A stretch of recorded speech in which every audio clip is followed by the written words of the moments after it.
अगर आपको कहा जाए कि अब 12 लाख तक कोई टैक्स देना ही ना पड़े तो क्या आप यकीन करेंगे? There will be no income tax payable up to income of 12 lakh rupees. ये जो बजट की विशेषता ये है कि हमारी इकोनॉमी को एक्सेलरेट करने वाला ये बजट है। ये हर भारतीय के सपनों को पूरा करने वाला बजट है। या फिर ये एक इलेक्शन ट्रिक है ऐसा बोलेंगे? और अगर ये सच है तो इसका इम्पैक्ट क्या होगा? मिडिल क्लास के पॉकेट्स में ज्यादा इनकम होगा या महंगाई और बढ़ जाएगी?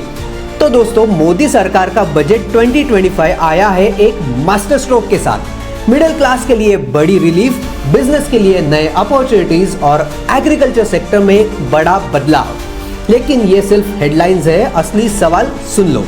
क्या ये बजट सच में अपनी लाइफ बदलने वाला है या सिर्फ एक पॉलिटिकल मूव है? आज इस वीडियो में हम इसी बजट का ब्रेकडाउन करेंगे सिंपल भाषा में और बताएंगे कि आपको इसका फायदा कैसे उठाना चाहिए। सारे सवाल के जवाब मिलेंगे तो वीडियो एंड तक देखना। और चलो शुरू कर देते हैं। Part 1, income tax revolution. तो सबसे बड़ा धमाका सुन लो, टैक्स फ्री इनकम लिमिट अब 12 लाख है। भाई, we were waiting for this announcement so eagerly. तो पहले सिर्फ 7 लाख तक कोई टैक्स नहीं लगता था, अब 12 लाख तक कोई टैक्स नहीं लगेगा। मतलब अगर आपकी इनकम 12 लाख तक है तो आपको एक पैसा भी टैक्स नहीं देना पड़ेगा। लेकिन अगर आपकी इनकम 12 लाख से ऊपर है तो नया टैक्स स्लैब का क्या मतलब है समझते हैं। तो नए टैक्स स्लैब ऐसे है: 0 to 4 lakh 0%, 4 to 8 lakh 5%, 8 to 12 lakh 10%, 12 to 16 15%, 16 to 20 20% and 20 to 24 25% और 24 लाख से ज्यादा 30%। पहले सिर्फ 15 लाख तक स्लैब्स डिफाइंड थे, लेकिन अब नए स्लैब से हाई इनकम अर्नर्स के लिए बर्डन कम हो गया है और मिडिल क्लास के लिए एक रिलीफ मिलेगी। आप सोच रहे होंगे कि 4 लाख से ऊपर टैक्स लग रहा है तो 12 लाख का इनकम कैसे एग्जम्प्ट हो गया? सवाल अच्छा है। इसका आंसर भी इतना ही सिंपल है। अगर आपकी इनकम 12 लाख से कम है तो आपको पूरा टैक्स वापस मिल रहा है under rebate section 87A of income tax act. समझ रहे हो ना? पहले 7 लाख तक का रिबेट था, अब 12 लाख तक का मिल रहा है। और सैलरी वालों के तो मजे ही मजे है, क्योंकि स्टैंडर्ड डिडक्शन के बाद 12.75 लाख तक की सैलरी टैक्स फ्री हो सकती है। मतलब मिडिल क्लास के हाथ में ज्यादा पैसा आएगा, और जब जेब में ज्यादा पैसा होता है तो लोग क्या करते हैं? खर्च। तो इसी खर्च के साथ पार्ट 2, बिजनेस एंड इन्वेस्टमेंट शुरू करते हैं। देखो भाई, अब ये पैसा सिर्फ सेविंग्स में नहीं जाएगा, बिल्कुल नहीं जाएगा। जब लोगों के पास एक्स्ट्रा और डिस्पोजेबल इनकम होती है तो स्पेंडिंग भी बढ़ती है, और स्पेंडिंग बढ़ती है तो कुछ इंडस्ट्रीज का जबरदस्त फायदा भी होता है। तो देखेंगे कि कौन से सेक्टर्स में बूम आने वाला है। First, D2C brands. Local brands और स्टार्टअप्स के लिए बड़ा मौका है। अगर आप डायरेक्ट कंज्यूमर प्रोडक्ट्स बेच रहे हो तो आपका मार्केट और बदलने वाला है, क्योंकि consumers with greater income in hand will spend more. Second, luxury products for tier 2 and tier 3 cities. पहले सिर्फ मेट्रो सिटीज में लग्जरी प्रोडक्ट्स बिकते थे, अब छोटे सिटीज में भी डिमांड बढ़ेगी।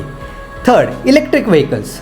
With more disposable income in hand, electric 2 wheelers का सेल बढ़ने ही वाला है। अब ये तो हो गई इंडस्ट्रीज का फायदा, लेकिन अगर आप एक एंटरप्रेन्योर है या फिर इन्वेस्टर्स है तो आपको इसके लिए क्या मतलब हो सकता है? भाई, बात तो बड़ी सिंपल है। यही वो सेक्टर्स है जिसे आपने वॉच लिस्ट में रख के ऑब्जर्व कर लेना है। लेकिन एक और बड़ा सेक्टर है जिसमें गवर्नमेंट ने गेम चेंजिंग मूव किया है, और ये है सिर्फ अर्बन सेक्टर इंडिया के लिए नहीं है, रूरल इंडिया के लिए भी इक्वली इंपॉर्टेंट है। तो इसी के साथ हम चलते हैं पार्ट 3 में, which is farmers and rural development. आम आदमी को टैक्स रिलीफ, बिजनेस को नए अपॉर्चुनिटीज, लेकिन फार्मर्स का क्या? क्योंकि भारत सिर्फ मेट्रो सिटीज या देश नहीं है, असली इंडिया तो विलेजेस में बसता है। और अगर रूरल इकोनॉमी ग्रो करती है तो पूरे देश की इकोनॉमी ग्रो कर जाएगी। गवर्नमेंट ने बजट में काफी इनिशिएटिव्स निकाले हैं फार्मर्स के लिए। उसमें से number 1, high yield seed initiative. Government climate resistant seeds दे रहा है जो पानी कम लगने के बावजूद भी ज्यादा प्रोडक्शंस देगा, मतलब कम रिसोर्सेस में ज्यादा आउटपुट। सेकंड, किसान क्रेडिट कार्ड। देखो, 5 लाख तक का लोन मिल रहा है फार्मर्स, फिशरमैन और डेयरी प्रोड्यूसर्स को, मतलब फार्मिंग सेक्टर और स्ट्रांग होगा। इसका मतलब काफी सिंपल है, रूरल इकोनॉमी को बूस्ट मिलेगा और जब रूरल इंडिया के पास पैसा आएगा तो पूरा इकोनॉमी की चेन रिएक्शन शुरू हो जाएगी। तो दोस्तों, बजट 2025 एक मास्टर स्ट्रोक है या सिर्फ एक इलेक्शन स्ट्रेटेजी? इसका जवाब डिपेंड करता है आपके आगे के फाइनेंशियल प्लानिंग पर, क्योंकि मिडिल क्लास के लिए रिलीफ मिला है, बिजनेसमैन के लिए एक नए अपॉर्चुनिटीज है और फार्मर्स के लिए नए स्कीम्स है। तो बजट डेफिनेटली एक सक्सेस तो है। आपको क्या लगता है? कमेंट्स में बताओ। और अगर ऐसे ही एनालिसिस वाली वीडियो देखना है तो लाइक और सब्सक्राइब करना मत भूलना।